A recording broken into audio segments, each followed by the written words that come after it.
Oi, todo mundo ama o Hulk. Bem, pelo menos eu amo o Hulk. E esse amor pelo personagem vem desde a minha infância. Quando eu era moleque eu gostava do Hulk porque meu pai gostava do Hulk e porque ele era grande, forte e fodão. E mesmo hoje, com 20 anos de idade, eu continuo amando o personagem. E eu até diria que os motivos mudaram, mas eu ainda gosto de ver personagens fortes com pouca roupa brigando. Mas, se os motivos não mudaram, pelo menos surgiram mais motivos para gostar tanto do personagem. Hoje em dia eu vejo que o Hulk é muito mais do que uma versão de um médico e um monstro com um poderzinho. Ele é um personagem complicado e cheio de traumas. E você percebe que o Banner e todas as suas contrapartes são de certa forma uma vítima desse trauma. Mas se tem uma coisa que é consenso entre os fãs do Hulk é odiar o Professor Hulk, ou pelo menos a versão do MCU do Professor Hulk. E esses tempos eu voltei a lembrar do Professor Hulk por conta do novo filme do Homem-Aranha e porque eu tava revisitando o personagem, lendo algumas coisas antigas do personagem. E uma dessas coisas antigas foi uma coletânea de histórias sobre o que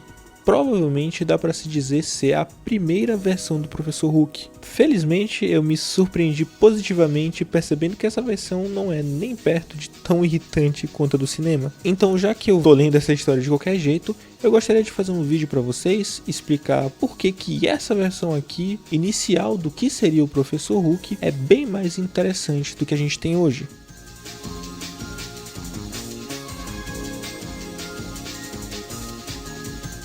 Bem, deixando bem claro que eu não odeio o Professor Hulk dos quadrinhos, só o dos filmes mesmo. Mesmo tendo lido bem pouco dessa época do personagem, escrito pelo Peter David, eu sei que ela é muito aclamada e me lembro de uma maneira muito boa das histórias soltas que eu li do personagem. Essa era de 1991 do Peter David é interessante porque ela continua os conflitos originais do personagem. Ele não simplesmente se cura dos traumas e das questões mentais dele. Ele continua tendo crise de identidade, sendo perseguido, e também essa era tem uma ótima construção. Antes disso a gente tem a era do Hulk cinza, só para daí a gente ter a era do Professor Hulk. Resumindo, a chave para se fazer um bom Professor Hulk é continuar, de forma diferente, as questões que permeavam o personagem, porque assim ele segue interessante e os mesmos motivos que fazem a gente gostar do Hulk selvagem vão ser os motivos que vai fazer a gente gostar do Professor Hulk, coisa que a Marvel nunca soube fazer. E mesmo essa aqui tendo sido muito anterior à época do Peter David e muito anterior ao conceito que a gente tem hoje de Professor Hulk,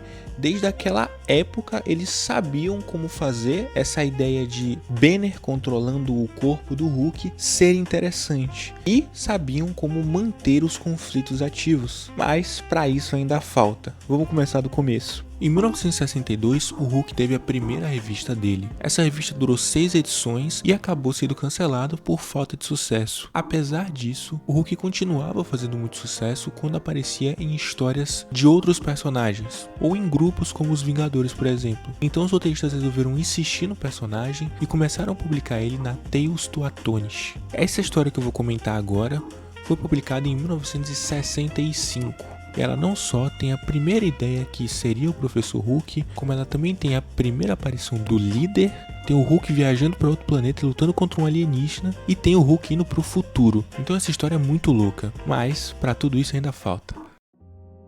Essa história começa com o primeiro conflito entre o líder e o Hulk. O líder é um personagem bem recorrente nas histórias do Hulk, e provavelmente você conhece ele daquela péssima adaptação no filme mais novo do Capitão América, ou das ótimas adaptações do desenho de 96 e do desenho dos Vingadores de 2010. Bem, de qualquer forma, o líder é esse personagem cabeçudo, que também foi afetado por radiação gama, assim como o Hulk, mas ao invés de ter sua força aumentada, ele teve sua inteligência aumentada. E essa aqui é a questão principal do líder. Ele entende que se ele tiver o Hulk como servo, ele vai conseguir dominar o mundo, porque o seu intelecto misturado com a força absurda do Hulk fariam ambos serem invencíveis. Bem, aqui o líder tá querendo sequestrar o Hulk, mas também tá querendo roubar a máquina construída pelo Bruce Banner. Essa máquina é o Absorbatron, que nomezinho escroto. O Absorbatron basicamente é uma arma defensiva que consegue absorver toda a radiação de uma bomba atômica, fazendo com que ela não causasse os danos que a radiação causa. E o líder quer roubar essa máquina e vender para os países da Cortina de Ferro. Bem, o Hulk tenta impedir ele, mas o líder muito espertamente faz os seus robozinhos esquisitos jogar gás sonífero no Hulk e transportar ele e o Absorbatron para uma das bases secretas do líder. Só que o que ele não esperava é que o sedativo sedou somente o Hulk e não o Banner. Então, muito convenientemente, o Hulk se transforma no Banner no exato momento em que o líder sai da sala, fazendo assim ele não descobrir que o Bruce Banner é na verdade o Hulk. Então o Bruce adapta uma das máquinas do líder para conseguir mandar um código Morse para o Ross, que por sua vez está achando que o Bruce Banner é um traidor e que ele que roubou a máquina. O General Ross recebe essa mensagem que o Banner mandou e vai em direção à base do líder, pretendendo matar o líder e quem tiver lá. Mas o Rick, preocupado com a segurança do Banner e do Hulk, tenta chegar antes do General Ross para conseguir avisar o amigo do futuro perigo. Só explicando rapidamente quem é o Rick Jones, ele aparece desde a primeira edição do Hulk e basicamente sem ele o Hulk não seria o Hulk, já que o Banner se torna o Hulk quando ele salva o Rick Jones da explosão de radiação gama. E o Rick ele continua aparecendo nas histórias porque ele fica com esse sentimento de culpa e também com esse sentimento de meio que dever a vida ao Banner e ao Hulk. E ele acaba se tornando não só um grande amigo do Banner, mas também o primeiro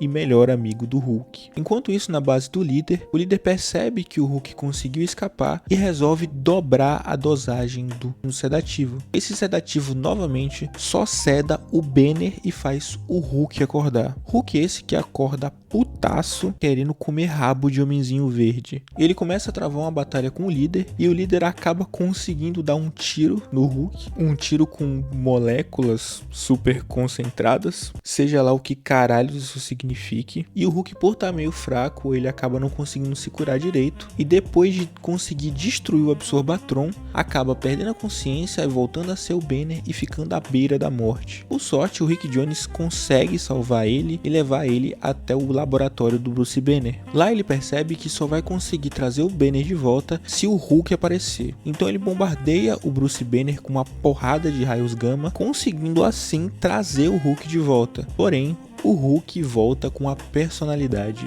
do Banner. E é aqui que a gente tem a primeira visão do que seria o Professor Hulk. É muito interessante como essa versão aqui, assim como que a gente vai ter mais pra frente, não é exatamente o Bruce Banner controlando o corpo do Hulk, mas é muito mais uma personalidade intermediária entre Hulk e Bruce Banner. Então aqui, como Hulk, a gente vê mudanças significativas na personalidade do Banner. Ele fica mais mesquinho e começa a se considerar invencível e confiar muito mais na sua força para resolver qualquer problema que seja. Ele começa a renegar cada vez mais a humanidade e por isso, por estar renegando a humanidade, é que ele acaba se aliando ao líder. É claro, também tem o fato dele começar a ser atacado e o líder salvar a vida dele. Mas a gente também vê ele tacando foda-se pra humanidade de certa forma. Bem, essa história é imensa e se eu contar ela aqui o vídeo vai ficar muito grande e eu não vou conseguir postar ele a tempo. Então eu vou contar só os acontecimentos mais interessantes aqui e depois falar um pouco mais sobre esse Hulk. Como eu falei, o Hulk acaba se aliando com o líder e o líder pede pro Hulk roubar um artefato do Vigia. Esse artefato contém todo o conhecimento do Vigia.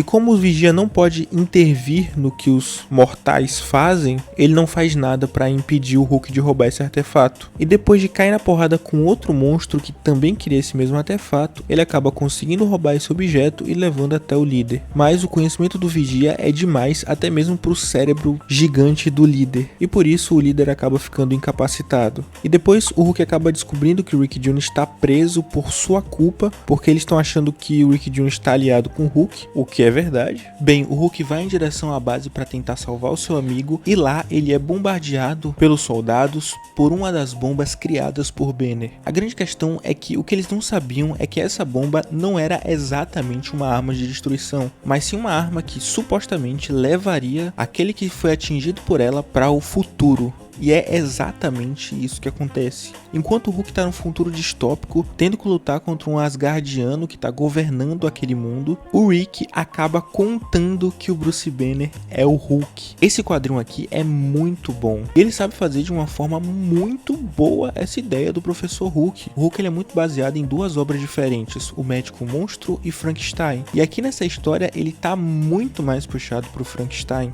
Ele é um monstro extremamente melancólico. E tem até um momento em que ele observa a sua amada e chega à conclusão que ele nunca vai poder viver com ela. Ele começa a tomar ódio pela humanidade. E a todo momento ele tá numa batalha interna entre ser um humano e ser um monstro. Esse Professor Hulk aqui, assim como o que viria a ser mais pra frente, o Professor Hulk lá em 91, não é o Banner, mas sim uma personalidade muito mais intermediária entre os dois. E bastante interessante. E muitas vezes até mais interessante do que o Hulk selvagem normal. Isso é o que a Marvel nunca conseguiu fazer nos seus filmes. Até porque desde que o Marco Ruffalo começou a fazer o Banner, nunca conseguiram deixar o Banner realmente interessante. Mas essa versão aqui é realmente muito legal. E eu curti demais ler esse quadrinho e é por isso que eu quis trazer ele aqui pra vocês.